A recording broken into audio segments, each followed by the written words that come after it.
Okay, so this is the 2011 Millennium Falcon. This is the 4th generation of the set. It is 1,254 pieces. It retailed for $140. Not too terrible, but I think 140 is just a little steep for the set, considering some of the features and stuff on it, but we'll get into that. So, but I actually was planning on getting this set at the time. I just never did. And my friend, who actually had this, got out of collecting Lego Star Wars and gave this set to me with some other ones. So if you're watching, I do appreciate it. And we'll been meaning to review it, just haven't had a chance to get around to it with newer sets. Plus, I did recently pick up the Dark Falcon, so I figured it's probably now best time I review it. So, but you get 6 minifigures with the set, and I think it's about what you get in the original Falcon, which I do have, and I'll go ahead and grab, and we'll be comparing it as we go along to the set. So, but here is the original one. This one is from 2000. So this was the first Millennium Falcon. And this one was actually a lot less pieces for $100. So not too terribly bad. But I think the new ones, or this one's slightly overpriced, which there are a lot of other variant Falcons, especially for like some of the newer movies. I don't have any of those ones, unfortunately. Otherwise, I would compare them all. But as you can tell, definitely look different. Starting off with like the cockpit. This one has 3 lights in the front. This has just 1 on each. There's no side guns here. There are torpedoes underneath, which I think is supposed to reference Return of the Jedi. This one does actually have a bottom cannon. You can see right there. Whereas this one does not, and this one sits up higher. So, but anyway. So, the one thing I have kind of complained about this set, or these newer ones, is they have the ones where the panels peel back on every side. Because I wasn't really sure if there'd be a lot of gaps, but it is pretty well sealed off. I mean, you can kind of see on the inside, but not much. Whereas this one's just all one piece. But we'll get into that. We'll go and start getting into the minifigures. So first off, you get Darth Vader, which I know a lot of people were saying they didn't understand why you get Vader, because he did not get very close to the Falcon, other than just when it was in the hangar bay in the Death Star. And I know some people said they would have liked to have like the tractor beam and maybe a stormtrooper too, which I kind of agree there. I think that would have been cool, or even the doorway where him and Ben Kenobi fight it out. But and this one does actually have like the pupilled eyes. So I didn't grab any of my other Vaders. I'm not going to compare them, because this is the only, I think, Falcon that actually has Vader. So, but to get on this Falcon, the cockpit, this whole piece just pops off. Whereas this one, the top one just comes right off. So you get Chewbacca and Han Solo, obviously, pilot and co-pilots of the Falcon.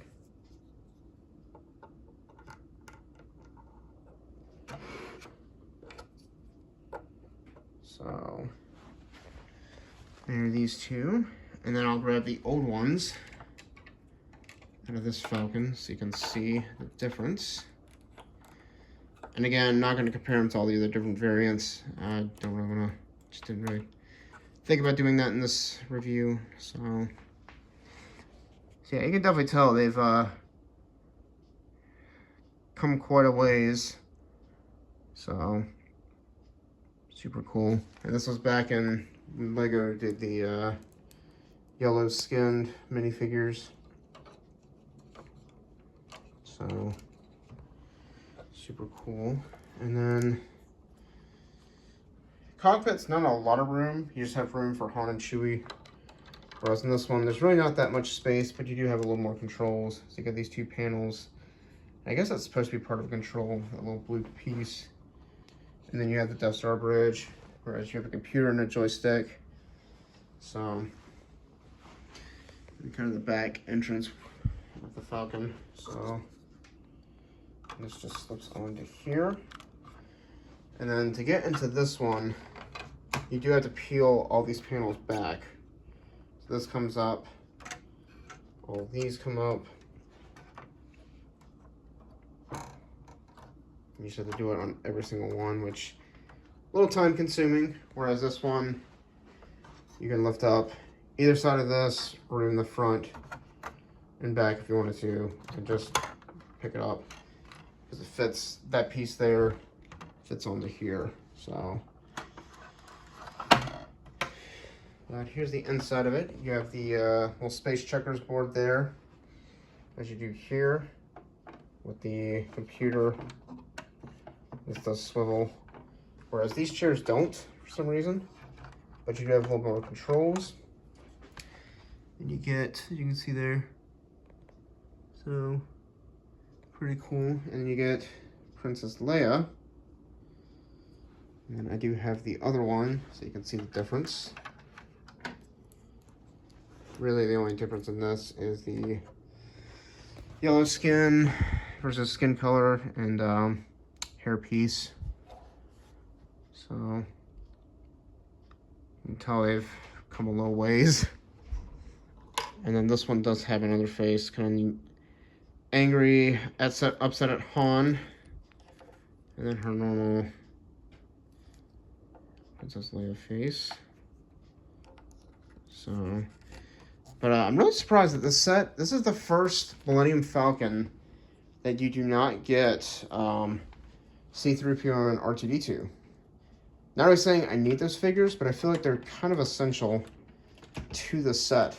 So, it's probably not one issue with this, but you do have a boarding ramp right there, which comes down. And the one issue I have with the boarding ramp is since the set sits so low, you can't put a minifigure up to it or walk through it like this one. Whereas it's high enough, you can make a minifigure walk through it. Doesn't have an escape pod like this one does, which I think is supposed to be like an escape pod or speeder, which, because I remember, if you remember in episode 4, they said all the escape pods had been jettisoned.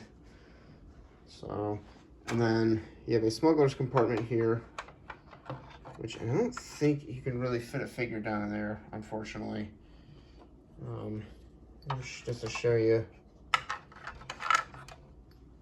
Okay, maybe I'm wrong.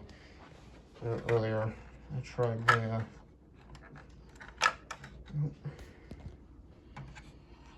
over there. And he's stuck. Hold on. And now the old one does have a smuggler's compartment. I'll show you here in a second.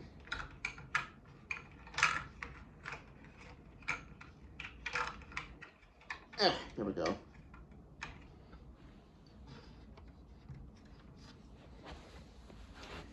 Except the smuggler's compartment on this one's more in the back, which is not that big of an issue. So you can fit a minifigure in there. And then your final two figures you get is Ben Kenobi and Luke Skywalker. So here's old Ben. I guess that's essentially why they put Vader in the set, so that you can make them have their battle. And then you have Luke here, which is kind of training with the little training orb. You got the helmet. So it's kind of cool.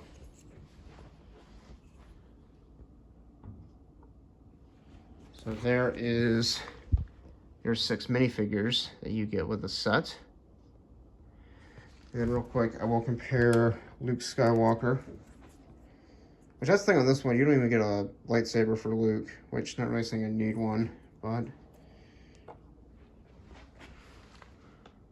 So there's your differences. You can see that again. Come quite a bit of ways. So, but go ahead and sit him there. Now I'll show you the back of the ship. So got kind of the engine compartment, the hyperdrive area. Got some tools, some blasters in there. This little box built in. We have let me spread some of these out so you can see in here a little bit better. You got the thing that Leia was working on from Empire Strikes Back. Some beds for Han and Chewie. You do get a lot of blasters with this set, which is kind of nice, so I guess everybody has a blaster. You got Chewie's bowcaster right here, the training orb, so. And then, I guess really the final thing on this set is the turrets. So as you saw, you do have a bottoming gun. So this one, you can open this up, this pops off. You have a seat for both Han and Luke, so you can recreate the scene. And A New Hope when they blast the TIE fighters. So, but pretty cool. I mean, the old one, you do have you can fit one minifigure in the gun. So that is kind of cool. But, and then you have, maybe get this all put back together. Put this on into the finish.